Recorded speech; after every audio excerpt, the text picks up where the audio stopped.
ঈদের ছুটি শেষে আবারও কর্মব্যস্ত হয়ে উঠছে রাজধানী ঢাকা। দেশের বিভিন্ন জেলা থেকে বাস, ট্রেন ও লঞ্চে ঢাকায় ফিরতে শুরু করেছেন কর্মজীবী মানুষ। তুর্না এক্সপ্রেস ছাড়া অধিকাংশ ট্রেনই নির্ধারিত সময়ে স্টেশনে পৌঁছেছে। নিরাপদে ও নির্বিঘ্নে ঢাকায় ফিরতে পেরে স্বস্তি প্রকাশ করেছেন অনেকে। এদিকে ভোর থেকেই দক্ষিণাঞ্চলের বিভিন্ন জেলা থেকে লঞ্চে ঢাকায় ফিরছেন যাত্রীরা। কিছু লঞ্চ দেরিতে পৌঁছালেও বড় ধরনের ভোগান্তি নেই।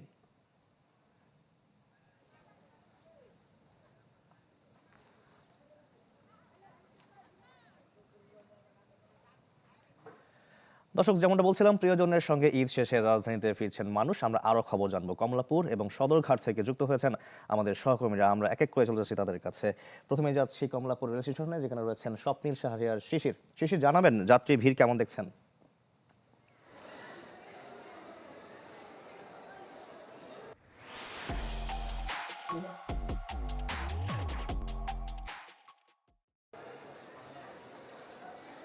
শাকিল, ঈদের ছুটির শেষে ফের কর্মব্যস্ত হয়ে উঠতে শুরু করেছে রাজধানী।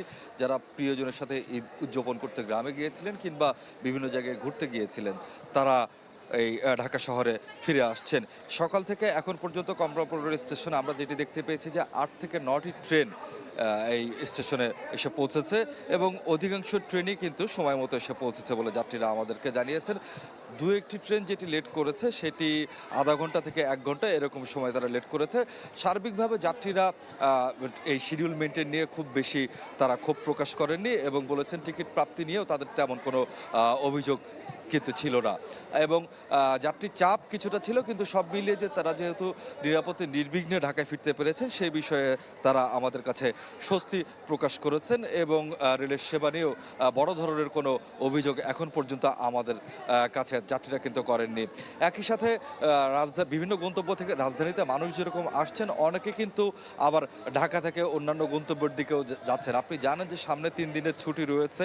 এই ৩ দিনের ছুটির সামনে রেখে যারা বিভিন্ন কারণে ঈদের ছুটি পাননি কিংবা ভিড় এড়াতে চেয়েছেন, তারা এই মুহূর্তে রাজধানী থেকে বিভিন্ন গন্তব্যের উদ্দেশ্যে কিন্তু যাত্রা করছেন এবং এই সমস্ত যাত্রীরাও আমাদের কাছে বলেছেন সার্বিকভাবে যে ধরনের সেবা দেওয়া হচ্ছে কিংবা ভিড়, সেগুলো তুলনামূলকভাবে বেশ স্বস্তিদায়ক, সেরকমটাই কিন্তু যাত্রীরা আমাদেরকে জানিয়েছেন। রেল কর্তৃপক্ষের সাথে আমাদের কথা হয়েছে। রেল কর্তৃপক্ষ আমাদেরকে জানিয়েছেন যে সর্বোচ্চ যাত্রী সেবা নিশ্চিত করতে যে ধরনের প্রয়োজনীয় পদক্ষেপ নেওয়া প্রয়োজন তারা সেভাবে পদক্ষেপ নিয়ে রেখেছেন এবং একটি নিরাপদ এবং নির্বিঘ্ন ঈদ যাত্রা উপহার দিতে তারা বদ্ধপরিকর, এরকমটাই কিন্তু রেল কর্তৃপক্ষ আমাদেরকে জানিয়েছেন।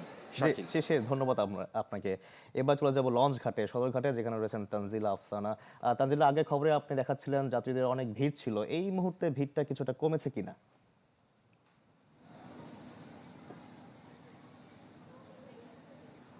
হ্যাঁ শাকিল, সকাল যেহেতু ভোর থেকে এখানে বিভিন্ন স্থান থেকে লঞ্চ এসেছেন এবং সেই লঞ্চ কিন্তু বিভিন্ন যাত্রীরাও এসেছে, কিন্তু এখন আমরা তুলনামূলক কম লক্ষ্য করেছি, কারণ আগের তুলনায় কিন্তু লঞ্চ আসাটা একটু কমেছে। আমরা কিছুক্ষণ আগে এখানে যারা কর্মকর্তা রয়েছে লঞ্চ ঘাটে তাদের সাথে আমার কথা হয়েছে। তারা কিন্তু সকাল 7টায় বলেছিলেন 49টি লঞ্চ এখানে পৌঁছেছেন, কিন্তু এখন আবার সেটি মাত্র একটি লঞ্চ এখানে এসে পৌঁছেছেন এবং বলা যায় যে এই যে অনেক যাত্রী যে কম সেটা আপনি দেখতে পাচ্ছেন আমাদের ক্যামেরার মাধ্যমে।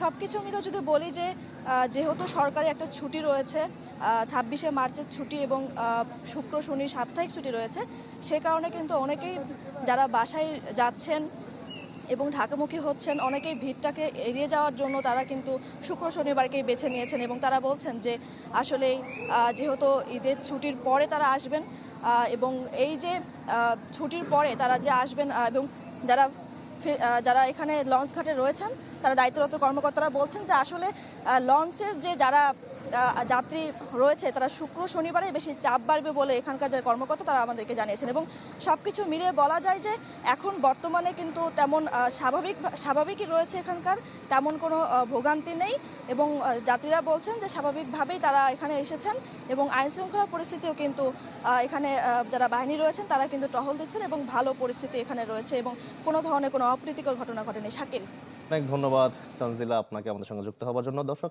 এবার আমরা দেখতে চাই ঢাকার বাইরের চিত্র, যেখান থেকে মানুষরা ঢাকায় ফিরছেন তাদের খবর জানতে চাই। রাজশাহী থেকে যুক্ত হয়েছেন আবরার শাইর।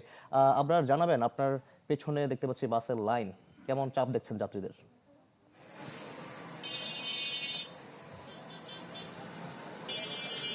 চাপ তো কিছুটা আছেই, কারণ ঈদের ছুটির শেষে আবারও আগামীকাল থেকে কিছুটা ছুটি রয়েছে।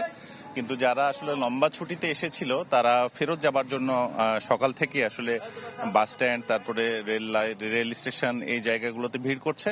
আমরা যতটা জানতে পেরেছি রেলের আসলে বিশেষ ট্রেনগুলো, সেগুলো এক্সট্রা বগি সহ যাদের ছুটি আসলে বাতিল করা হয়েছিল সেই ট্রেনগুলো চলছে সকাল থেকে। ঢাকাগামী যে সিল্ক সিটি, বনলতা, ধূমকেতু, পদ্মা যে ট্রেন, সেগুলো আসলে নিয়মিত চলাচল করছে। এখানে কোনো ধরনের বিলম্ব নেই, ফলে স্বস্তিতেই মানুষজন যাতায়াত করছেন।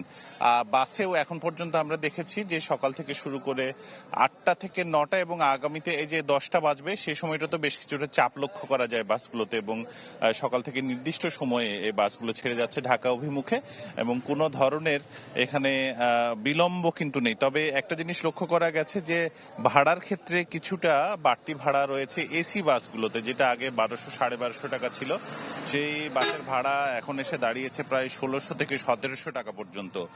ফলে অনেকেই বলছেন যে এই তেলের বিষয়টাকে পুঁজি করে এই ঘটনাটা ঘটতে পারে। তবে বাস কর্তৃপক্ষ বলছে এটি তাদের স্বাভাবিক বিষয়, যেহেতু গাড়িগুলো খালি আসতে হবে এবং টিকিট পাওয়া অনেকটা ক্রাইসিস হয়ে যায়, ফলে তারা কিছুটা বাড়তি ভাড়া রেখেছেন এটি আলোচনার মাধ্যমে। তবে নর্মাল যে গাড়ির ভাড়া আগে 700 টাকা ছিল ঢাকাগামী, এখনো সেটি 700 টাকাই রয়েছে, এবং যাত্রীদেরও এখানে কোনো কিছু বলার কিছু নেই। তবে অন্যান্য যেই ঢাকাগামী বাস ছাড়াও যে গাড়িগুলো রয়েছে ঢাকা যাওয়ার জন্য, সেগুলো যথারীতি যাচ্ছে, এবং যারা ঢাকায় যাবেন তাদের চাপটা আসলে আগামী শুক্র এবং শনিবার এই দুটো দিন আরো বেশিটা লক্ষ্য করা যাবে। তো এখন পর্যন্ত পরিস্থিতি স্বাভাবিক, বাস এবং রেল দুই জায়গাতে মানুষ সুন্দরভাবে আমরা ঢাকায় ফিরতে পারে। ধন্যবাদ আপনাকে আমাদের সঙ্গে যুক্ত হওয়ার জন্য। দর্শক, ঢাকায় ফেরার খবর আমরা জানছিলাম, রাজশাহী থেকে যুক্ত হয়েছিলেন এবং আমাদের রাজধানী থেকে যুক্ত হয়েছিলেন আমাদের সহকর্মীরা।